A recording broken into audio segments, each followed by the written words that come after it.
भवानी शंकरो वंदे श्रद्धा विश्वास रूपिणौ याभ्याम विना न पश्यन्ति सिद्धः स्वान्तः स्थमीश्वरम। हर हर महादेव।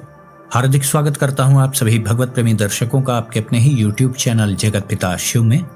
भगवान श्री गिरीश्वर महादेव जी की कृपा से आप सभी स्वस्थ सकुशल और प्रसन्न होंगे, ऐसा मुझे विश्वास है। ब्रह्माकृत युगे देवस्त्रेतायाम भगवान रविः द्वापरे दैवताम विष्णु कलौ देवो महेश्वरा। अर्थात ब्रह्मा जी का प्रभाव कृतयुग अर्थात सतयुग में था, भगवान सूर्य का प्रभाव त्रेता युग में था, द्वापर युग में भगवान विष्णु का प्रभाव था और कलौ देवो महेश्वरा कलयुग में भगवान महेश्वर का ही प्रभाव है। कूर्म पुराण के 18वें अध्याय से लिया गया यह श्लोक था। रुद्रावतार श्री हनुमान जी तो कलयुग के अंत तक ही धरती लोक पर विद्यमान हैं। प्रभु के सभी रूप समान रूप से कल्याणकारी हैं। सबको अपनी इच्छा अनुसार अपना इष्ट देव सुनिश्चित करने का अधिकार है। सबकी श्रद्धा भगवान महादेव जी में ही थोड़ी है। कोई भगवान श्री हरि को भजता है, कोई भगवान श्री राम को भज रहा है, कोई भगवान श्री कृष्ण को भजता है, कोई माता जगदम्बा का भक्त है। तो सबकी अपनी अपनी श्रद्धा है। महत्वपूर्ण बात यह है कि हम अपने इष्ट का चुनाव करने के बाद उससे जुड़ने के लिए हम क्या प्रक्रिया करते हैं। मूल बात तो यह भी है कि हमारा उद्देश्य क्या है। अब देखिए, सबको ये बातें समझ में भी नहीं आती है ना। बहुत से लोग इन बातों को बहुत महत्व नहीं देते हैं कि भाई ठीक है, भगवान कोई है तो है, आज हम मनुष्य हैं तो अपने दैनिक जीवन में लगे हुए हैं, तो ये बहुत अच्छी बात है, इसमें कोई बुराई नहीं है। आप यह मान रहे हैं कि भगवान है, हम गृहस्थ जीवन में हैं तो अपने गृहस्थ के दायित्वों का पालन कर रहे हैं उचित मार्ग से, उचित रीति से, धर्म पूर्वक, तो सब ठीक है, इसमें बुराई क्या है। लेकिन बात को समझने का प्रयास करें कि हमें बाह्य रूप से कोई परिवर्तन करना ही नहीं है ना। कार्य तो अंतःकरण के स्तर पे होता है। अध्यात्म का कार्य क्षेत्र तो अंतःकरण है, बाहर कोई विशेष परिवर्तन करना ही नहीं है। तो आप यह कहकर क्या सिद्ध करना चाहते हैं कि हम बाहर से गृहस्थ जीवन के कर्तव्यों में व्यस्त हैं। बाहर के कार्य करते हुए आप अपने चिंतन को अपने अनुसार सुनिश्चित कर सकते हैं, ये आपका अधिकार है। आप उसके लिए अभ्यास ही ना करें तो मन तो स्वभाववश भौतिक जगत की ओर ही जाएगा। अब घूम फिर के बात वही आ गई कि आपका उद्देश्य क्या है। भाई, जिनका ये उद्देश्य ही नहीं है कि उन्हें अपने इष्ट का साक्षात्कार करना है या अपने इष्ट को प्राप्त करना है, देखिए सबसे पहले तो उद्देश्य ही तय करना पड़ेगा ना। जैसे आपको जल पीना है, प्यास लगी है आपको, तो उसके लिए फिर आप उद्यम करते हैं ना। या तो किसी को आप आवाज दे के कहेंगे कि भाई जल पिला दो, या आप स्वयं जा करके पिएंगे। कोई ना कोई उद्यम तो करना होगा ना। तो बस बात को यही समझ लीजिए, गृहस्थ जीवन के जो आप बाह्य कर्तव्यों को कर रहे हैं वह करते रहें, उससे कोई लेना देना ही नहीं। हाँ, बस जीवन शैली पवित्र रखें। ये कोई नहीं कह रहा है कि आप अपने व्यापार पे ध्यान न दें, अपनी नौकरी पे ध्यान न दें, जो छात्र छात्राएं हैं वो अपनी पढ़ाई पे ध्यान न दें, ऐसा कोई नहीं कह रहा है। अध्यात्म की प्रक्रिया तो नितांत व्यक्तिगत है। अध्यात्म मार्ग पे चलने वाला व्यक्ति जो है वो ना चाहे तो उसे बाहर से कोई जान नहीं सकता कि वह अध्यात्म मार्ग पे किस स्तर पे पहुंच चुका है। और गृहस्थ जीवन का तो दायित्व भी है ना कि आपको भौतिक जगत के नियमों का पालन करना है। सामाजिक जो हमारे दायित्व हैं, अधिकार हैं, नियमावली है, उन सब का पालन करना होगा। आप गृहस्थ आश्रम में होकर के साधुओं जैसा बर्ताव करें तो यह भी तो उचित नहीं है ना। फिर धनार्जन कैसे होगा, क्योंकि धन के बिना तो फिर गृहस्थ जीवन संभव ही नहीं है। और यदि गृहस्थ आश्रम ही आपका सुचारू रूप से चल नहीं पा रहा है तो फिर आप आगे साधना में और क्या प्रगति कर पाएंगे। तो सभी बातें एक दूसरे से जुड़ी हैं। हाँ, यदि कोई निवृत्ति मार्गी है तो बात अलग है, उसके लिए सिद्धांत अलग है। लेकिन जो गृहस्थ व्यक्ति है उसे अपने भौतिक दायित्वों का पालन करना ही करना है, इसमें कोई दो राय नहीं। धन आएगा तभी फिर चूल्हा जलेगा, फिर भोजन पकेगा। कोई कृषक है तो उसे कृषि करनी पड़ेगी, नौकरी करने वाला नौकरी पे जाएगा, व्यापार व्यवसाय करने वाले अपना अपना कार्य करेंगे। सबको अपना दायित्व निर्वहन करना पड़ेगा। या तो ये सब नहीं करना है तो गृहस्थ आश्रम ही आप स्वीकार न करें, फिर निवृत्ति मार्ग में निकल जाएं आप। लेकिन जब इसको स्वीकार किया है तो इसके दायित्वों का निर्वहन भी करना पड़ेगा। यहाँ पर समझना यह है कि हमें अपने अंतःकरण को अपने इष्ट के प्रति समर्पित करना है। बाह्य रूप से जो हम कार्य कर रहे हैं, यद्यपि वह देखने में अवश्य लग रहे हैं कि वह गृहस्थी के हैं, लेकिन आपको यह भाव रखना है कि यह सब कुछ कार्य मैं अपने प्रभु की प्रसन्नता हेतु कर रहा हूँ। उस कर्म के फल को भी प्रभु को ही समर्पित करते चलें। उचित मार्ग तो यही है ना। इससे आप कर्म को करते हुए भी उसमें लिप्त नहीं होंगे, लिपायमान नहीं होंगे। आप अभ्यास करना पड़ेगा इसका, और प्रयास पूरा आपका रहना चाहिए कि कोई त्रुटि ना हो।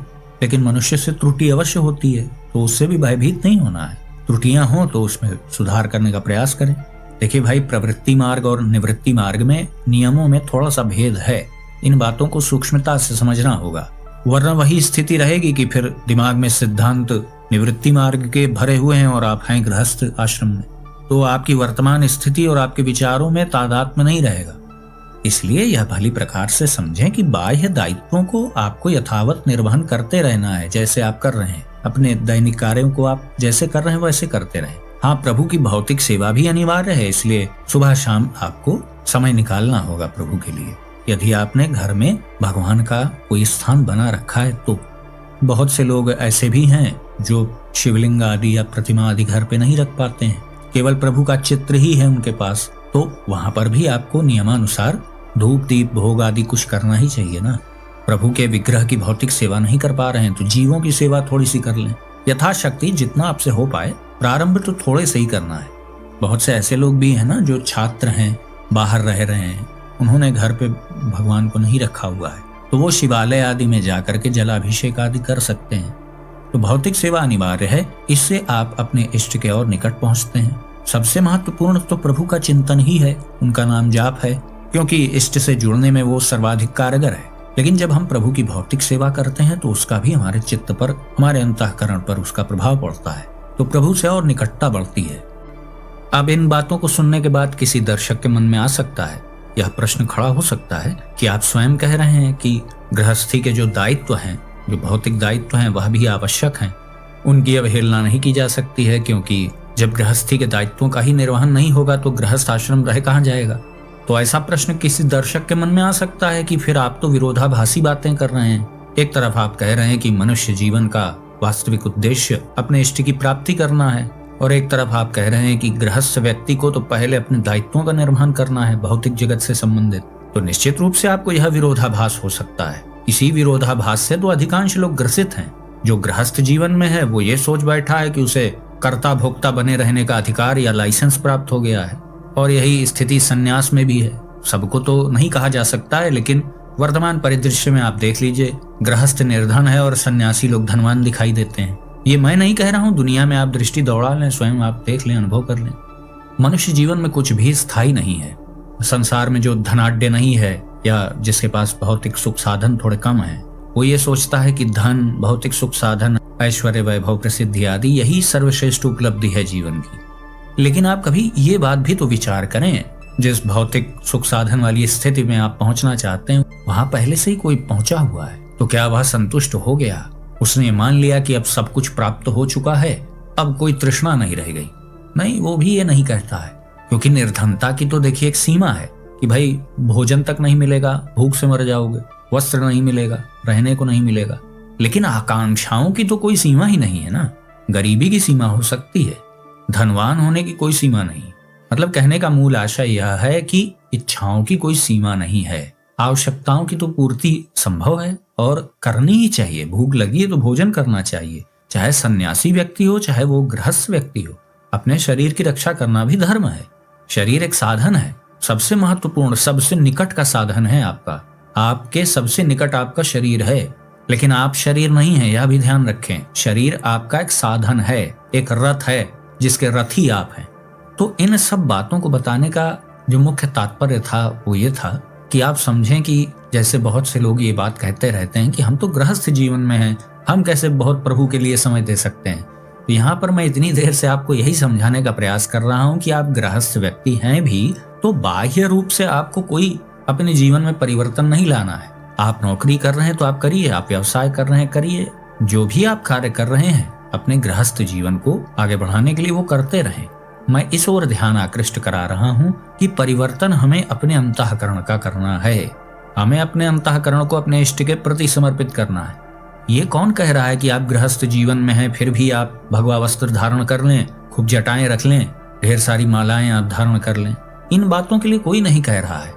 वास्तविकता तो यह है कि गृहस्थ व्यक्ति को कमर के नीचे भगवा वस्त्र धारण करने का अधिकार ही नहीं है। कमर के ऊपर आप अवश्य निश्चित रूप से भगवा वस्त्र धारण कर सकते हैं, लेकिन कमर के नीचे भगवा वस्त्र गृहस्थ व्यक्ति धारण करे तो वह भगवा वस्त्र का अपमान है। सबसे अच्छा तो गृहस्थ साधक के लिए श्वेत वस्त्र होता है। पुरुष साधकों के लिए मैं बात कर रहा हूँ, माताएं बहनें तो सभी शुभ रंगों का प्रयोग कर सकती हैं, उनके लिए नियम नहीं है। लेकिन जो पुरुष साधक हैं और विशेष रूप से यदि शिव जी के भक्त हैं और गृहस्थ हैं तो उनके लिए सर्वश्रेष्ठ रंग श्वेत रंग है, इसको ध्यान रखिएगा।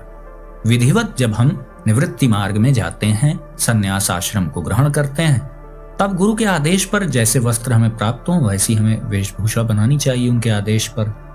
अब मान लीजिए किसी व्यक्ति की बाहरी वेशभूषा बड़ी पाश्चात्य किस्म की है, वो जीन्स पहनता है, अच्छे स्टाइलिश कपड़े पहनता है, लेकिन उसकी प्रभु में श्रद्धा बहुत है, वो नाम बहुत जाप करता है, तो क्या उसको उसका फल नहीं मिलेगा क्या? तो फिर मूल बात पर आते हैं कि गृहस्थ व्यक्ति के लिए बाह्य कोई विशेष दायित्व नहीं रखे गए हैं।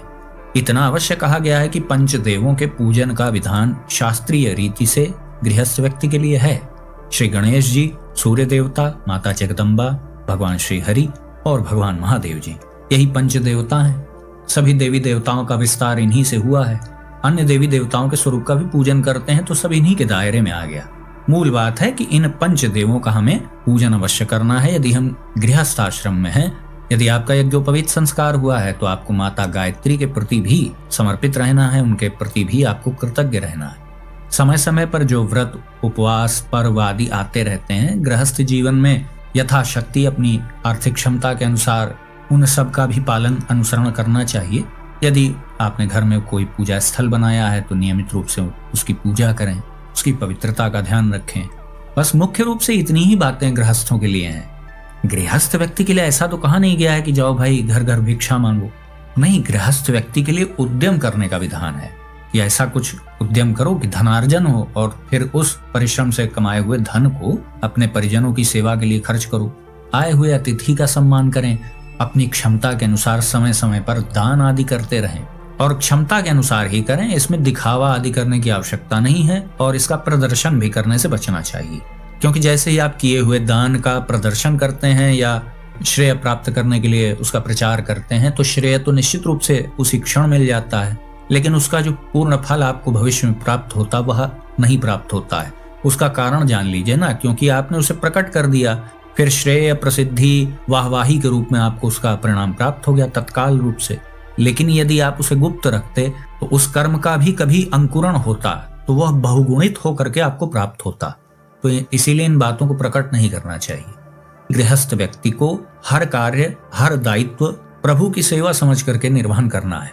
उसके मन में यह भाव होना चाहिए कि यह सब कुछ कार्य ईश्वर प्राप्ति के ही निमित्त हो रहे हैं और यह वास्तविक रूप में सत्य भी है। इसका अनुभव आप कर लें। यदि आपका लक्ष्य अपने इष्ट की प्राप्ति है तो आप अपने गृहस्थी के जितने दायित्व कर रहे हैं वह सभी कार्य आपके लक्ष्य पूर्ति में बाधा थोड़ी उत्पन्न कर रहे हैं, वह उसमें सहयोग उत्पन्न कर रहे हैं। कितना ही महान आध्यात्मिक लक्ष्य आपका हो, फिर भी रहने के लिए घर चाहिए, भोजन चाहिए, वस्त्र चाहिए, अगली पीढ़ी के लिए शिक्षा चाहिए, उसका भविष्य आप अच्छा बना सकें, उसके लिए भी तो धन चाहिए ना। इसीलिए जब गृहस्थ साधक धनार्जन के कार्य में लगता है धर्म पूर्वक, तो वह भी उसकी साधना का एक अंग होता है, क्योंकि जब धन आएगा तो उसी से प्रभु की पूजा की सामग्री भी तभी आएगी। तो गृहस्थ व्यक्ति को इस बात का सदैव ध्यान रखना चाहिए, यदि उसका लक्ष्य अपने इष्ट की प्राप्ति है तो कर्ता भोक्ता भाव से दूर हटने का आप अभ्यास करें। एक दिन में नहीं होता है, अभ्यास का ये विषय है। इसी बात पर श्री हरि ने भी जोर दिया है श्रीमद् भगवत गीता में। हमें अपने अंतःकरण का परिवर्तन करना है, बाह्य रूप से हमें नहीं दिखाना है बहुत बड़ी बड़ी जटाएं रख के या लंबी दाढ़ी रख के, साधुओं जैसा वेश बना करके, ये नहीं दिखाना, ये सब करना ही नहीं है। ये कहा ही नहीं गया है गृहस्थ व्यक्ति के लिए। कुछ जो महत्वपूर्ण बातें हैं उसे स्पष्ट रूप से समझ लीजिए। कर्ता भोक्ता भाव से हमें निवृत्त होना है, अपने अंतःकरण का समर्पण अपने इष्ट के प्रति करना है। अब आप कहेंगे कि ये दुष्कर कार्य हो कैसे, तो इसी के लिए तो बार बार मैंने बताया है कि अपने चित्त को अपने इष्ट से जोड़े रखने के लिए सर्वश्रेष्ठ साधन नाम जाप है। क्यों सर्वश्रेष्ठ साधन है? क्योंकि अशुचिर वा शुचिर वापी सर्वकालेषु सर्वदा नाम संस्मरणा देव संसारान मुच्यते क्षणात्। पद्म पुराण के पाताल खंड का यह श्लोक है। अशुद्धता, शुद्धता, किसी भी प्रकार से किसी भी काल में नाम जाप किया जा सकता है। इष्ट के नाम स्मरण मात्र से ही यह जीव संसार सागर से मुक्त हो जाता है। शिव महापुराण कहती है, गच्छंस्तिष्ठन् स्वपन जाग्रत दुन्मिषन्न विषन्नपि शुचिर्वाप्य शुचिर्वापि शिवम सर्वत्र चिंतयेत्। अर्थात जो मनुष्य पवित्रता अथवा अपवित्रता का विचार न करके बैठते उठते सोते जागते सदा सर्वदा भगवान शिव के नाम स्मरण में रत रहता है, वह बहुत शीघ्र आवागमन से मुक्त हो जाता है। तो हर प्रकार से नाम जाप एक ऐसा साधन है जिसमें किसी बाह्य योग्यता की आवश्यकता नहीं कि आप पवित्र स्थिति में हैं या अपवित्र स्थिति में हैं। इसीलिए नाम जाप कलयुग का सर्वश्रेष्ठ साधन है और इस साधन का प्रयोग सभी आसानी से कर सकते हैं। शिवो रुद्रो महादेवः शंकरो ब्रह्म सत्परम एवमादीनि नामानि विशिष्टानि परस्यतु। शिव, रुद्र, महादेव, शंकर, ब्रह्म, सत, पर सहस्त्रों नाम है भगवान शिव के। जो नाम आपको प्रिय लगता है उसका आप चुनाव कर लें, फिर उसी का अधिक से अधिक जाप करने का अभ्यास करें। मुख्य बात है हमें अपने चित्त को अपने इष्ट से जोड़ कर रखना है। बाह्य कर्तव्यों से हमें भागने की आवश्यकता नहीं। भौतिक जगत के जो कार्य हैं उनका संपादन भी आप प्रभु के प्रसन्नार्थ करें। तो गृहस्थ साधकों को जो ये भ्रम होता है कि हम प्रभु की भक्ति के मार्ग में आगे बढ़ेंगे, इष्ट प्राप्ति के मार्ग में आगे बढ़ेंगे, तो फिर हमारे भौतिक दायित्वों का क्या होगा? भाई क्या होगा क्या? भौतिक दायित्व तो आपको जैसे यथावत आप निभा रहे हैं वैसे ही निभाने हैं। हाँ, यह अवश्य बताया जाता है कि आपका आहार पवित्र होना चाहिए, जीवन शैली बिल्कुल आपकी पवित्र होनी चाहिए।